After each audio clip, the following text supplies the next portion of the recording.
Olá, hoje o papo é para você que tem uma dor no ombro, ou limitação de movimentação, uma dificuldade para tirar a carteira do bolso, uma dificuldade de coçar as costas ou de levar a mão à cabeça. Hoje é para você. Você já ouviu falar sobre ombro congelado? Se não, fica aqui que eu vou te explicar um pouquinho sobre essa lesão e você vai entender o que é isso e como você pode tratar. Olá, sou o Dr. Carlos Macedo, ortopedista e traumatologista, e o papo hoje é sobre ombro congelado. Esse, na verdade, é o termo popular, é o termo que a gente ouve falar entre os colegas e até entre os pacientes. Mas, na verdade, o nome médico, o nome ortopédico dela, o nome científico é capsulite adesiva. O que seria essa capsulite? Quando eu falo it, você já sabe que it se refere à inflamação. Então, é inflamação de alguma coisa. Então, se a gente está falando de capsulite, é uma inflamação da cápsula articular. E o que é essa cápsula articular? Quando a gente infere uma articulação, você está imaginando dois ossos se unindo. Esses dois ossos eles têm uma cobertura entre elas. Você vai ver na imagem de cima que essa imagem é um tecido recobrindo essa articulação e fechando essa articulação. Então ela fecha o compartimento. E esse fechamento é feito pela cápsula. Então quando essa cápsula se inflama, que é a capsulite, ela fica um pouco mais espessa e ela acaba limitando a movimentação da articulação.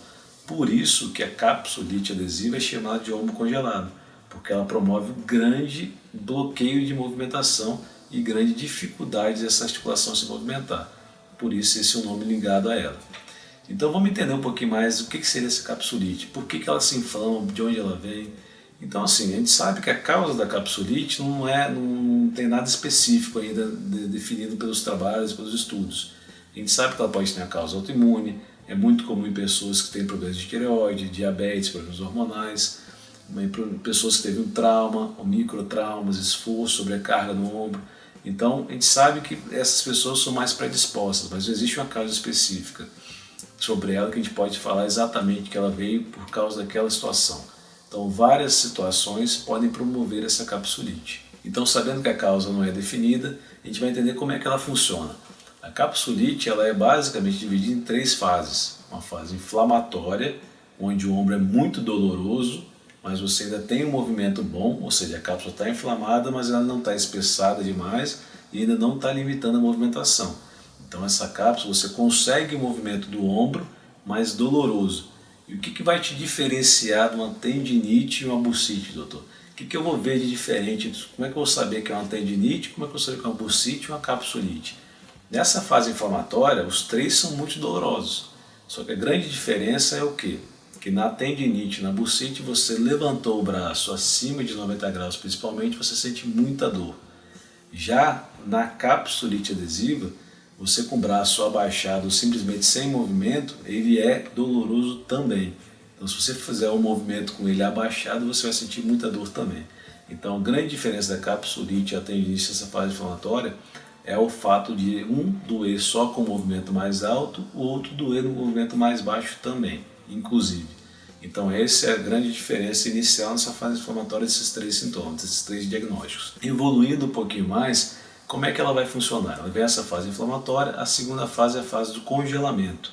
Então se ela está muito inflamada, ela vai espessando essa cápsula, dificultando a movimentação e vai entrando na fase de congelamento. Antes que eu esqueça, essa fase inflamatória é uma fase que pode durar até 9 meses. Isso é uma média. Então você imagina, você entende agora que essa é uma lesão que vai durar por muito tempo. Então, infelizmente, ela dói por muito tempo. Então, ela demora a curar.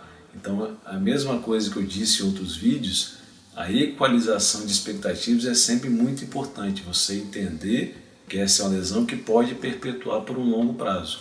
E aí você vai equalizar suas expectativas quanto ao tratamento, tá bom? Então, fase inflamatória até 9 meses, normalmente. Depois a gente entra numa fase de congelamento. Essa fase de congelamento pode durar até 12 meses. E aí você acaba tendo menos dor, mas mais bloqueio de movimento.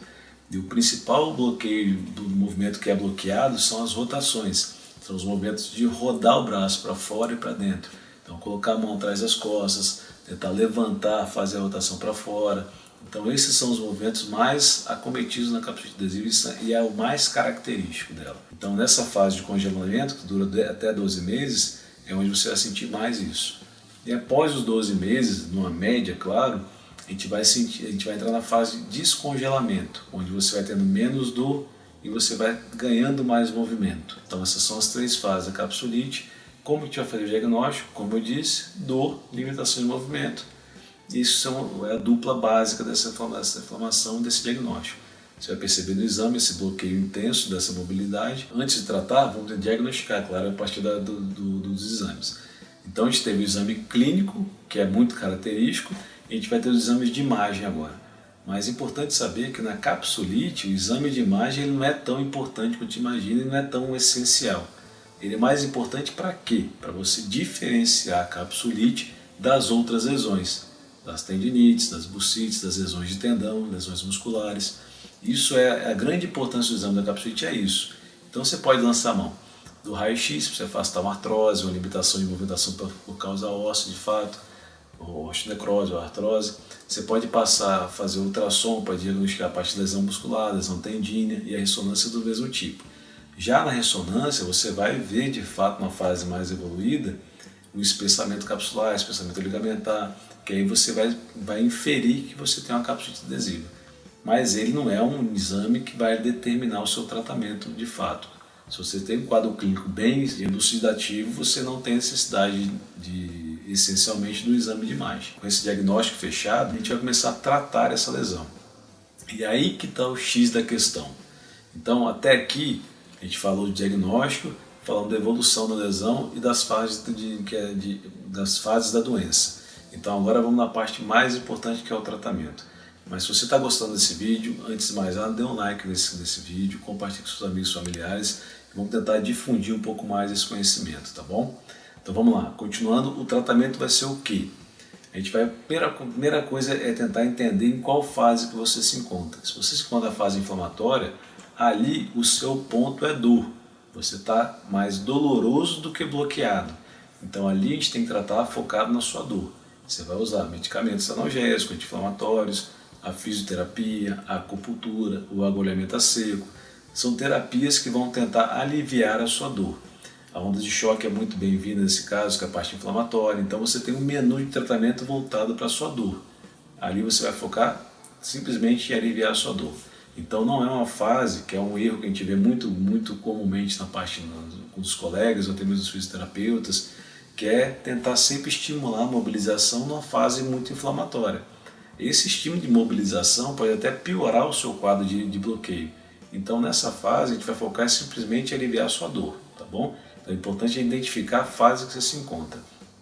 A partir dessa fase, que você melhorou um pouco da sua dor, você está mais consciente em relação a ela, conseguiu aliviar um pouco desses sintomas, aí sim a gente pode mobilizar o seu braço.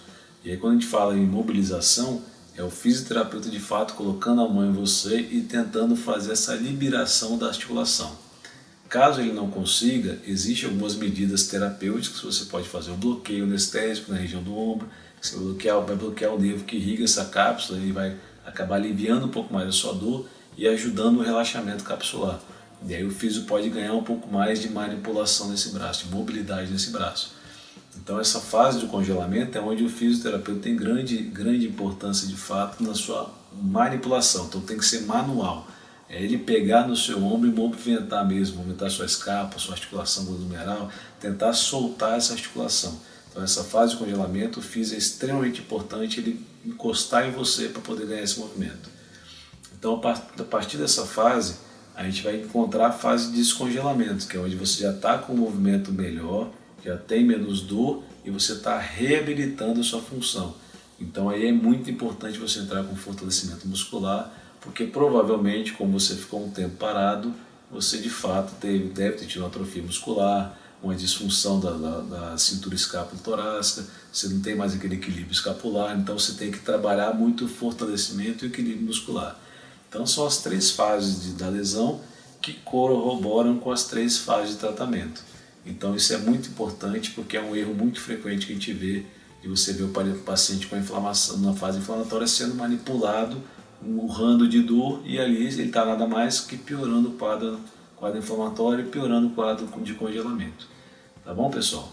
Então é uma lesão muito comum, ela pode acontecer de um lado, pode passar para o outro lado, não é incomum a gente ver um acometimento bilateral. É muito frequente nos pacientes de pós-operatório de fratura, de artroscopia, que fica muito tempo imobilizado. e aí ele acaba evoluindo com essa capsulite. É importante também você diferenciar um bloqueio de movimento por essa imobilização e por uma capsulite associada. Então é um pouco mais evidente, é um pouco mais extremo esse bloqueio, então você consegue perceber muito bem quando o paciente tem uma limitação por imobilização e uma limitação pela imobilização associada à capsulite, então ela é muito mais evidente. Então esses são pacientes frequentes com risco um pouquinho maior dessa capsulite. Eu acho que essa foi a intenção do vídeo de hoje, explicar um pouquinho sobre essa lesão, que ela não é tão incomum, ela é até bastante comum no nosso consultório, nos pronto-socorros. Então é importante você ter a consciência dela, mais uma vez entender que ela é prolongada, equalizar a sua expectativa enquanto a esse tratamento, enquanto a esse prognóstico, porque senão você fica irritado, não acredita no diagnóstico e acaba envolvendo a parte emocional, que é um dos pilares da dor crônica. Então a gente tem que tirar esse quadro emocional do caminho com a equalização da expectativa em relação à evolução do tratamento. Então você tendo a consciência de que ela é prolongada, você consegue aceitar que o tratamento é mais longo. Então isso é muito importante. O pessoal, às vezes, até o próprio paciente, o próprio colega, não dá muita importância para isso, mas a parte de equalização de expectativa é extremamente importante para o paciente entender o tratamento, entender a lesão e saber que ela de fato vai ser prolongada. Tá bom, pessoal? Então, mais uma vez, se você gostou desse vídeo, dê um like, compartilhe com seus amigos, familiares, assine o canal, ative as suas notificações, que a intenção aqui é sempre te manter atualizado dos vídeos. E eu quero que você comente aqui embaixo se você já teve a capsulite adesiva, se você conhece alguém que teve, como você está hoje, se você teve, o que você fez, qual foi a sua experiência com essa lesão. E se você tem alguma dúvida mais fora isso, de qualquer assunto da ortopedia, bota aqui embaixo que eu vou tentar responder todas as perguntas. E eu quero sugestões de vídeos para a gente poder fazer o que te interessa, para que o canal seja de fato algo que seja relevante para você. Tá bom? Um grande abraço e até o próximo vídeo.